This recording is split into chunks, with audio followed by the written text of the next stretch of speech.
إن الحمد لله نحمده ونستعينه ونستغفره ونعوذ بالله من شرور أنفسنا ومن سيئات أعمالنا من يهده الله فلا مضل له ومن يضلل فلا هادي له وأشهد أن لا إله إلا الله وحده لا شريك له وأشهد أن محمدا عبده ورسوله أما بعد فأعوذ بالله من الشيطان الرجيم وما خلقت الجن والانس الا ليعبدون۔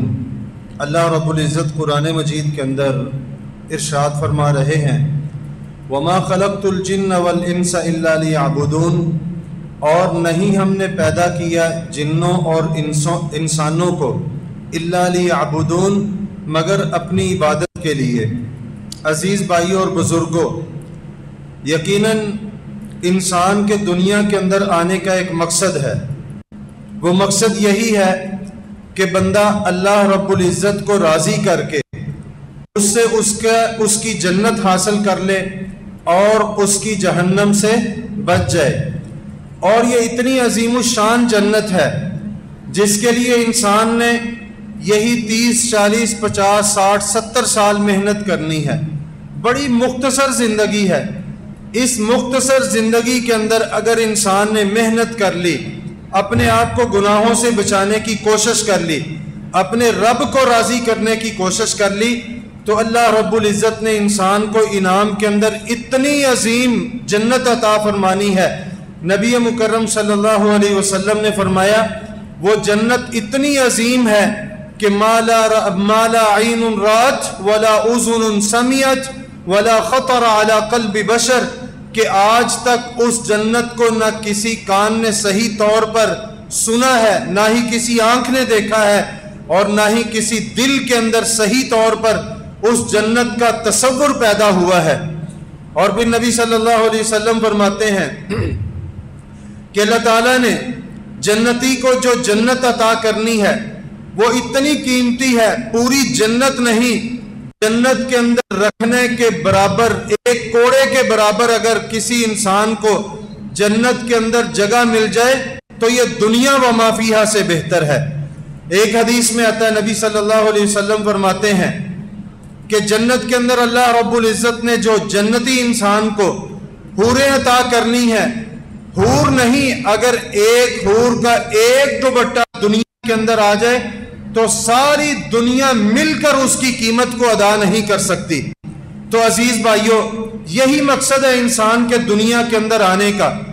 اور پھر اللہ رب العزت کو راضی کرنے کے لیے اسلام نے جو سب سے بڑی چیز رکھی ہے وہ اللہ کے سامنے عاجزی کرنا ہے، اللہ کے سامنے رکوع کرنا ہے، اللہ رب العزت کے سامنے سجدہ ریز ہونا ہے، جس کو ہم نماز کہتے ہیں۔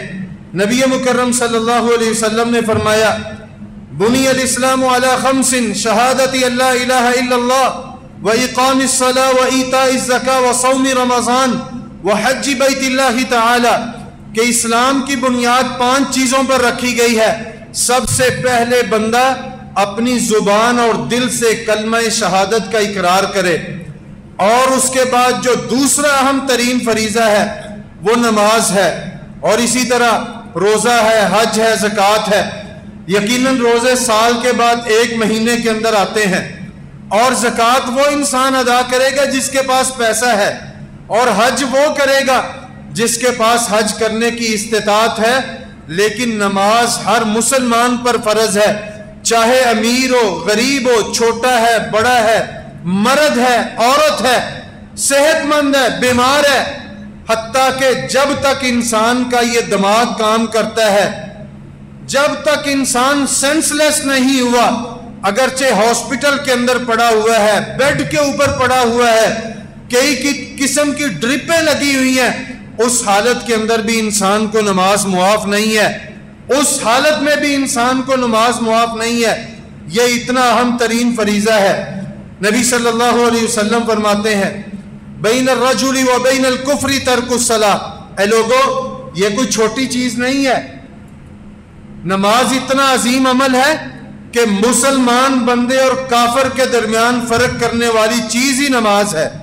یعنی اس سے یہ سمجھ آتی ہے جو بندہ نماز کا اہتمام اپنی زندگی میں کرتا ہے وہ بندہ مسلمان ہے، اور جس کی زندگی کے اندر نماز نہیں ہے اس کو اپنے ایمان کی فکر کرنی چاہیے۔ اور پھر اسی طرح اللہ کے پیارے حبیب علیہ السلام نے فرمایا قیامت کے دن سب سے پہلے بندے سے جب حساب و کتاب شروع ہونا ہے سب سے پہلے اس کی نماز کا حساب لیا جائے گا۔ آپ نے فرمایا اگر بندے کے نامہ اعمال میں نماز ٹھیک ہے تو باقی اعمال بھی اس کے ٹھیک ہو جائیں گے، اگر نماز ٹھیک نہیں ہے تو باقی عمل بھی اس کے ضائع چلے جائیں گے۔ نبی مکرم صلی اللہ علیہ وسلم دنیا سے جا رہے تھے، آپ اپنی امت کو وصیت کرتے گئے الصلاۃ الصلاۃ وما ملکت ایمانکم۔ اما عائشہ صدیقہ رضی اللہ تعالیٰ عنہ فرماتی ہیں اللہ کے پیارے حبیب علیہ السلام کے ہونٹ مبارک حرکت کر رہے تھے، ہم نے اپنے کان آپ کے ہونٹوں کے قریب کیے تو نبی صلی اللہ علیہ وسلم کی زبان مبارک سے یہ الفاظ ادا ہو رہے تھے الصلاۃ الصلاۃ الصلاۃ وما ملکت ایمانکم۔ میری امت کے لوگوں نماز کا خیال کرنا، نماز کا خیال کرنا، نماز کا خیال کرنا، وما ملکت ایمانکم۔ اور اسی طرح جو لوگ تمہارے ماتحت ہیں، تمہارے غلام ہیں، تمہارے ملازم ہیں، ان کا بھی خیال کرنا۔ یعنی نبی صلی اللہ علیہ وسلم دنیا سے جاتے ہوئے اپنی امت کو کس چیز کی وصیت کر کے گئے تھے۔ آج اس امت کی حالت دیکھ لیں، کسی بھی معاشرے کے اندر مسجد ہوتی ہے، کسی محلے کے اندر، کسی بازار کے اندر، عزیز بھائیوں بلا مبالغہ ہزاروں لوگ اس گلی محلے کے اندر، اس بازار کے اندر بسنے والے ہوتے ہیں، لیکن اذان ہونے کے بعد کتنے لوگ مسجد کی طرف آتے ہیں؟ ہم خود اس چیز کا اندازہ کر سکتے ہیں۔ اللہ رب العزت سورۃ المدثر کے اندر فرماتے ہیں نا، جب جنتی جنت میں چلے جائیں گے اور دوزخ والے دوزخ میں چلے جائیں گے، جنتی اللہ سے پوچھیں گے یا اللہ دنیا کے اندر کچھ لوگ ایسے تھے جو ہمارے ساتھ رہتے تھے، ہمارے محلے میں رہتے تھے، گلی بازاروں کے اندر، سکول کالج کے اندر، جاب کے اندر، ہمارے آفس میں ہمارے ساتھ انہوں نے زندگی گزاری تھی، آج وہ جنت کے اندر ہمیں نظر نہیں آ رہے۔ اللہ رب العزت ان جنتیوں سے پوچھیں گے کیا تم ان سے ملاقات کرنا چاہتے ہو؟ جنتی کہیں گے جی ہاں اللہ ہم ان سے ملنا چاہتے ہیں۔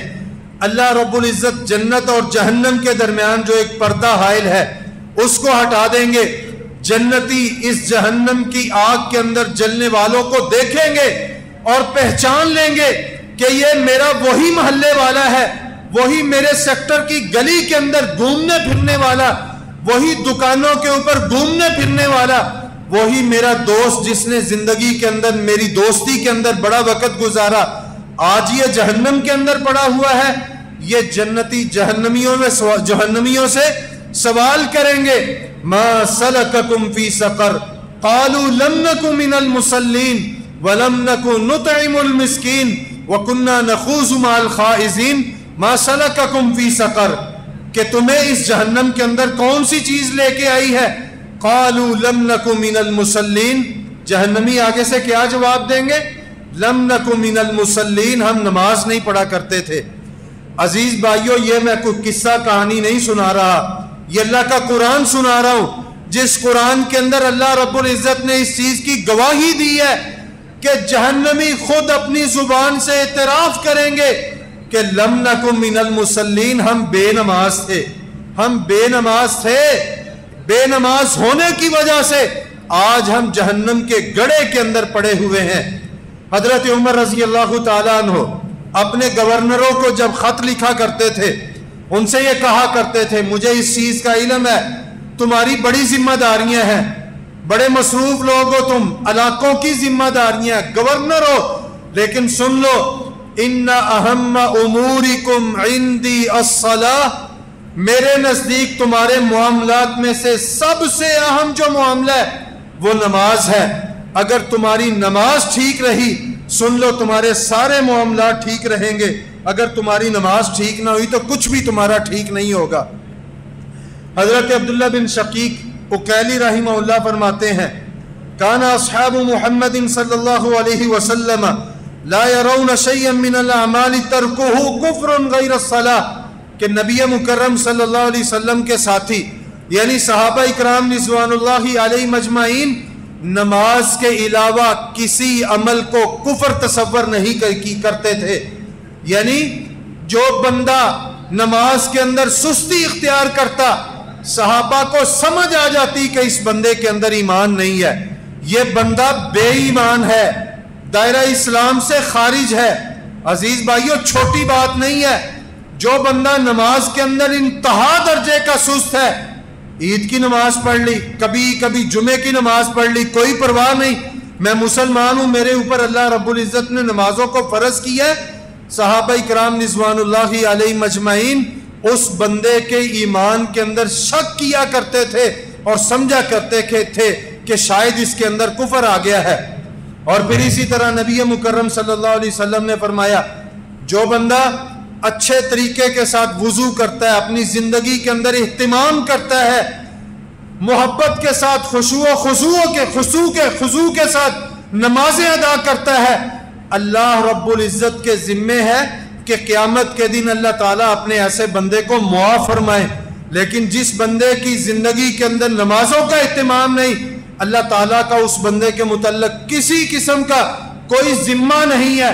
اللہ تعالیٰ اس بندے کو چاہے تو معاف فرما دے، اگر چاہیں تو قیامت کے دن اللہ رب العزت اس کی پکڑ کر لے. عزیز بھائیو، آج ہماری زندگیوں کے اندر یقین کر لیں اس معاملے کے اندر بڑی سستی آ گئی ہے. کہنے کو ہمارے مسلمانوں کے گھرانے، ہمارا مسلمانوں کا ملک، ہمارا مسلمانوں کا معاشرہ، لیکن اللہ رب العزت کی طرف سے مسلمانوں کے لیے جو اتنا اہم فریضہ ہے، اتنی ہی اس فریضے کے متعلق سستی زیادہ ہے. اللہ رب العزت نے منافقین کی نشانیاں قرآن مجید کے اندر بیان کرتے ہوئے فرمایا کہ صحابہ اکرام رضوان اللہ علیہ مجمعین بھی اپنے جب مدینہ منورہ کے اندر ہوتے تھے، صحابہ یہ سمجھ جاتے تھے کہ جس بندے کے اندر سستی ہوتی نماز کے معاملے کے اندر، ہمیں سمجھ آ جاتی کہ اس بندے کے اندر نفاق پایا جاتا ہے. اللہ رب العزت قرآن مجید کے اندر فرماتے ہیں، منافقین کی نشانیاں بیان کرتے ہوئے، لا یأتون الصلاۃ الا وہم کسالی، کہ منافقوں کی نشانیوں میں سے ایک نشانی یہ ہے کہ جب وہ نماز کے لیے آتے ہیں تو ڈھیلے مٹیلے آتے ہیں. اللہ کے سامنے سجدہ ریز ہونے کی محبت، اللہ کے سامنے رکوع کرنا، اس چیز کی تڑپ، اللہ کے سامنے قیام کرنا، ان چیزوں کا ان کے دلوں کے اندر شوق اور جذبہ نہیں ہوتا، بلکہ جیسے منہ دکھانے کے لیے کہ لوگ کیا کہیں گے، یہ بے نمازی ہے، یہ نماز نہیں پڑھتا. اللہ رب العزت نے یہ منافقوں کی نشانیاں بیان کی ہیں. اور پھر اسی طرح اللہ رب العزت قرآن مجید سورۃ الماعون کے اندر فرماتے ہیں، فَوَيْلٌ لِّلْمُصَلِّينَ الَّذِينَ هُمْ عَنْ صَلَاتِهِمْ سَاهُونَ الَّذِينَ هُمْ يُرَاءُونَ وَيَمْنَعُونَ الْمَاعُونَ. نمازیوں کے لیے ہلاکت ہے. کون سے نمازی؟ جو اپنی نمازوں کے اندر سستی اختیار کرتے ہیں، مرضی کی نماز پڑھتے ہیں، 5 کی بجائے 3 پڑھ لی، 2 پڑھ لی، 4 پڑھ لی. مولوی صاحب جب جاگ آتی ہے پڑھ لیتے ہیں. صبح کی فجر کی کوئی 9-10 بجے جب دفتر جانا ہوتا ہے، اٹھتے ہیں، منہ ہاتھ دھوتے ہیں، وضو کرتے ہیں، نماز پڑھ لیتے ہیں. ظہر کے لیے تو وقت نہیں ملتا، عصر کے لیے تو دکان پہ رش بڑا ہوتا ہے، گاہک بڑے ہوتے ہیں. اللہ رب العزت فرماتے ہیں ہمیں ایسے نمازیوں کی بھی نماز کی کوئی ضرورت نہیں ہے جو نمازوں کے اندر سستی اختیار کرتے ہیں اور دکھلاوے کی نمازیں پڑھتے ہیں. اگر ہم صحابہ اکرام رضوان اللہ علیہ مجمعین کی زندگیوں کا مطالعہ کر لیں، حضرت عبداللہ بن عباس رضی اللہ تعالیٰ عنہ کے متعلق ملتا ہے، بوڑھے ہو گیا، بڑھاپے کی عمر کے اندر جب پہنچ گئے، آپ کی بینائی خراب ہو گئی. طبیب نے کہا آپ کی بینائی ٹھیک ہو سکتی ہے، لیکن ایک ہی شرط ہے کہ آپ نے سجدہ نہیں کرنا زمین کے اوپر. حضرت عبداللہ بن عباس رضی اللہ تعالیٰ عنہ کہنے لگے تم کیسی باتیں کرتے ہو؟ عبداللہ جب تک اپنے اللہ کے سامنے اپنی جبین کو زمین پر رکھ کر سبحان ربی اللہ نہیں کہتا، عبداللہ کو تو سکون ہی نہیں آتا. عبداللہ کے یہ دن کیسے گزریں گے؟ اگرچہ میری نظر ٹھیک نہیں ہوتی نہ ہو، لیکن میں اللہ رب العزت کے سامنے سجدہ کرنے سے باز نہیں آؤں گا. حضرت علی رضی اللہ تعالیٰ عنہ کے متعلق ملتا ہے جب نماز کا ٹائم ہوتا، حضرت علی کا جسم کپانا شروع کر دیتا. پوچھنے والوں نے پوچھا علی کیا بات ہے؟ اذان ہوتی ہے، نماز کا وقت ہوتا ہے، آپ کانپنا شروع کر دیتے ہیں۔ حضرت علی رضی اللہ تعالیٰ عنہ کہتے ہیں تمہیں کیا معلوم کہ میں اس ذات کے سامنے کھڑے ہونے لگا ہوں جس کے پاس میں نے مرنے کے بعد جانا ہے۔ آج میں اس ذات کے سامنے کھڑے ہو کر اپنی زندگی کا محاسبہ کرنے لگا، مؤذن اذان دینے لگا ہو تو میں مسجد کے اندر موجود نہیں ہوتا تھا۔ اور اسی طرح ربیعہ بن یزید فرماتے ہیں کہ میری زندگی کے اندر 40 سال ایسے گزرے کہ 40 سالوں کے اندر میں نے امام کی گدی کے علاوہ کسی کی یہ پیچھے سے گدی یا کمر نہیں دیکھی۔ یعنی 40 سال میری زندگی کے اندر ایسے گزرے کہ 40 سال لگاتار میں نے امام کے پیچھے کھڑے ہو کر پہلی صف کے اندر نمازیں ادا کی ہیں۔ عزیز بھائیو، برال وقت ختم ہو گیا ہے، صرف احساس کی ضرورت ہے۔ زندگی بڑی تیزی کے ساتھ گزر رہی ہے، اس نے ختم ہو جانا ہے، اللہ کے سامنے جانا ہے، اور اس دن زندگی کے ایک ایک لمحے کے متعلق، ایک ایک نماز کے متعلق حساب و کتاب ہوگا۔ اللہ رب العزت سے دعا ہے کہ جو سنا اللہ تعالیٰ اس پر عمل کرنے کی توفیق عطا فرمائے، اور ہمیں صحیح نمازی بن کر اللہ رب العزت کے ساتھ محبت کرنے والا اللہ رب العزت بنا کر ہمیں زندگی گزارنے کی توفیق عطا فرمائے۔ جزاکم اللہ خیرہ۔